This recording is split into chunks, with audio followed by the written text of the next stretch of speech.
Hi guys, good morning! So today magiging topic natin is about loan. Kasi ang dami ko nakikita nagko-comment about sa loan na they're still confused. And I know for a fact na halos malaki na populasyon natin talaga may mga utang.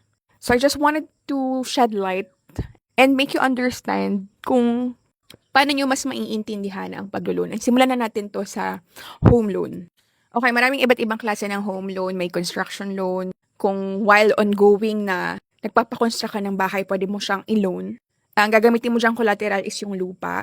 60% to 70% ng appraised value ng lupa nyo na merong malinis na titulo, pwede mo yan i-loan and then yun yung gagamitin mo for the construction. Or while ongoing yung construction, nagre-release ng staggered payment yung bangko every time na nagkakaroon ng progress yung yung bahay. Say for example, 30% accomplished, saka siya i-appraise kung approved dun sa bangko na 30% and then i-release nila yung funds for another set ng 30%. So, ganun na construction loan. Kapag naman home acquisition loan, buo na yung bahay dyan, you will be buying an existing property. Either house and lot, townhouse, condo. So, normally, nasa 70%, 80% ng appraised value ang ina-approve ng bangko. Pero there are times naman sa mga condominium na nasa 90%. Meron ding home improvement, renovation. Kung gusto niyo mag-upgrade, mag-expand, mag-extend ng existing house nyo, second floor, new kitchen, repainting, meron din ganun. Usually, loanable amount siya sa mga 300,000 to 2 million. Siyempre, depende yan sa bangko or sa pag-ibig. So, ang pinaka-collateral mo dyan is yung existing na bahay. So, kailangan malinis din yung titulo dyan kasi yung bangko is very particular sa mga clean title. Tapos, pwede rin na home refinancing or take-out loan. Say, for example, meron ka na existing na housing loan, tapos nakakita ka ng bangko na mas okay yung interest rate, better yung terms, pwede mo siyang i-take out and then ilipat yung loan mo na sa iba.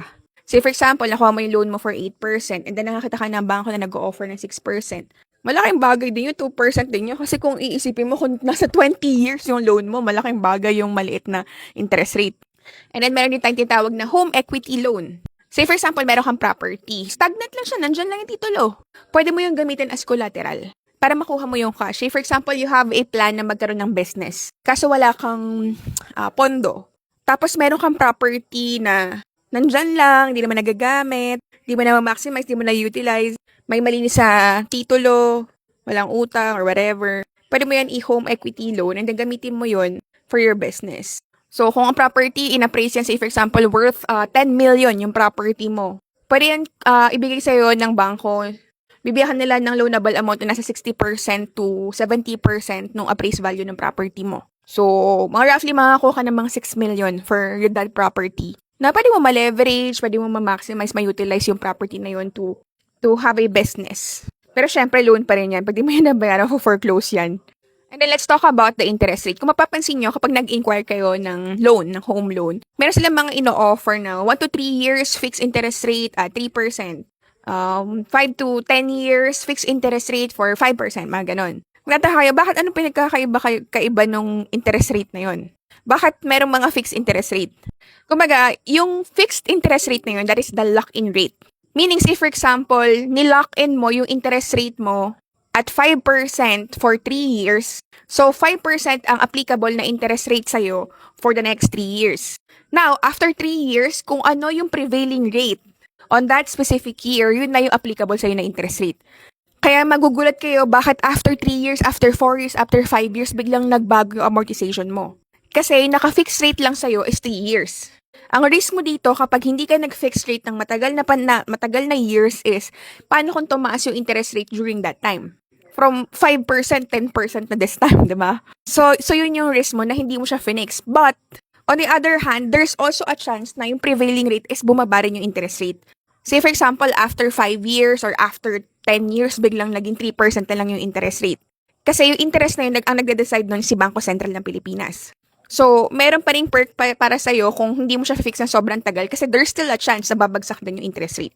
So, pabor din sa'yo yun. So, huwag ka mag-fix rate ng sobrang tagal kasi wala namang certain about interest rate. May chances yan na bumagba at bumagsak. Pero you have to understand na magbabago yung amortization mo. Kasi marami ako nakilala, nagulat sila na nagbago yung amortization nila after certain years. Feeling nila na scam sila, but the thing is, hindi nila naintindihan yung fixed rate at yung prevailing rate. You also need to understand yung diminishing interest. So ngayon meron akong loan sa Security Bank. Ang loan namin was 3.5 million for the house. And that was almost 10 years ago. So we have been paying for like 10 years. And now, nanghingi ako kung magkano pa yung principal amount kasi I'm planning to fully pay na. Alam nyo ba kung magkano pa yung principal after 10 years? Yung principal amount was still around 2.2 million. So, ang nabawas lang from our loan is nasa 1 point something million. 1.3 million lang for the past 10 years. So magtataka ka, bakit ganun? Ilang years na ako nagbabayad? Kasi kung kukwentahin ko, say for example, yung monthly amortization ko, ito times ko sa 10 years, parang in total nakapagbayad na ako ng 3.3 million. Pero bakit ang nabawas lang sa akin is, 1.3 million lang, di ba? 1.3 M lang, 3.3 na yung nabayad ko. Bakit? Kasi ganito guys, ang unang binabayaran mo po dito is yung interest rate. So, for the next 10 years, halos napupunta yung payment mo sa chunk ng interest rate. So, hindi siya parang fixed na i-interesan ka ng bangko na babayaran mo equally yung principal at yung interest katulad ng mga ibang loan. Sa home loan, hindi ganun. Una mong binabayaran na portion is yung sa interest rate. Kaya magugulat ka after 10 years, ang laki-laki pa rin ng principal mo kasi napupunta yung payment mo halos lahat sa interest. So, ngayon, kung gusto mo na mag-balloon payment, gusto mo na bayaran ng buo, talo ka. Kasi wala nabawas masyado dun sa principal. So, yun yung tactic ng mga bangko. Kasi ayaw naman talaga ng mga bangko na mag-preterm ka or mag-pretermination ka ng loan. Kasi wala silang kita dun eh. Ang kita nila is yung interest rate over the years. So ngayon, kung ipi-preterminate mo yung loan mo, wala na silang kikitain dun. So ang way nila para to still earn kahit na mag-pretermination ka is kailangan bayaran mo muna yung interest bago yung principal. Ganon. Diba ang galing? So dapat naiintindihan mo yun. Kasi kung hindi mo naiintindihan, magugulat ka talaga. Na para feeling mo, nai-scam ka, naloloko ka. Mapapansin niyo yun kapag nanghingi kayo ng amortization schedule. Kapag nag-loan kayo, humingi kayo ng amortization schedule sa bangko, ipoprovide nila doon yung breakdown kung magkano yung napupunta sa interest rate at sa principal. And ang ibig sabihin din ng diminishing interest rate, kapag bumababa din yung principal amount mo, nakabase yung interest niya, hindi doon sa pinaka-principal na nauna. So kung nababawasan, say for example, yung principal mo, nabawasan na siya ng 1.3 million, yung magiging interest mo na applicable for that specific year is kung magkano na yung principal mo. So, hindi siya yung parang fixed na interest na katulad ng salary loan, ng car loan. So, ganun ang home loan. Siguro next topic na natin yung mga salary loan at auto loan at kung ano namang mga loan, mga shark loan na yan. Kasi kulang yung time natin. Gusto ko lang i-discuss sa inyo yung sa home loan para at least naiintindihan nyo. So, just to tell you guys, meron akong loan from Pag-ibig kasi bumili ako ng condominium. Meron akong loan from Security Bank, pero under sa nanay ko, pero ako na nagbabayad.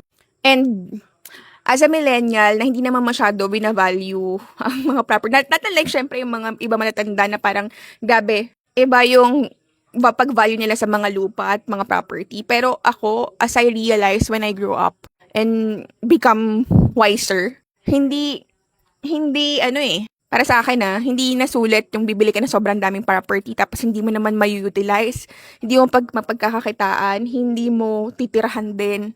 Unless, papaupahan mo yan, or may-utilize mo siya for commercial. Pero mamimili ka lang ng lupa sa iba't ibang lugar tapos tatenga mo lang doon. Though yes, nag-a-appreciate yung value niya, but kung hindi ka rin marunong mag-handle ng property, like malulugi ka sa mga pagbayad pa lang ng mga amilyar niyan. Ako nga, yung condominium, ginawa ko siyang paupahan din. Pero since hindi ko siya porte, hindi ko rin naiintindihan kung paano ba yun. Sobrang talon-talo din talaga ako. So nagbabayad ako for nothing. And just to tell you guys, hindi ganon kadali i-dispose ang property. Sometimes yung iba nga kinamatayan na lang nila bago na benta. Marami akong mga kilala na mga nag-senior na nang nagsisibenta na ng mga property pero inaabot na ng mga ilang years, hindi pa rin nila nabebenta yung property nila. So hindi siya ganon kadali i-dispose. So meaning hindi siya easily convertible to cash. So if you're thinking na ito yung magagamit mo in the future para magamit mo when you're already senior and magamit mo siya for your retirement, hindi rin lahat naging successful doon. So, you have to be very mindful, especially sa interest rate and sa magiging planning mo, strategic planning mo when it comes to property handling. Yun lang, guys.